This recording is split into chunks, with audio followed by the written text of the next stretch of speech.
జలుబు వచ్చింది మాంటెలికాష్ తీసుకో, తుమ్మాను మాంటెలికాష్ ఉంది కదా, లోపల గొంతులో నొసగా ఉంది మాంటెలికాష్ తీసుకో.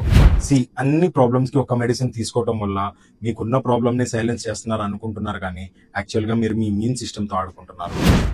ఇండియాలో కోవిడ్ తర్వాత 300% ఇంక్రీస్ కనిపించింది మాంటెలికాష్ ప్రిస్క్రిప్షన్స్ లో. డాక్టర్స్ అయినా ఫార్మసిస్ట్ అయినా చిన్న ఎలర్జీ దగ్గర నుంచి పెద్ద ఇష్యూ వరకు అన్నిటికీ మాంటెలికాష్ యూజ్ చేయడం మొదలు పెట్టేశారు.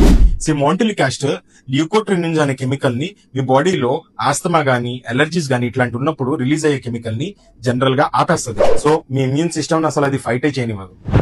జనరల్ గా మాంటెలికాష్ మీ కోల్డ్ సైనస్ డస్ట్ అలర్జీస్ ని క్యూర్ చేయడానికి ఏం హెల్ప్ చేయదు. ఇది జనరల్ గా మీ ఇన్ఫ్లమేషన్ ని తగ్గిస్తుంది.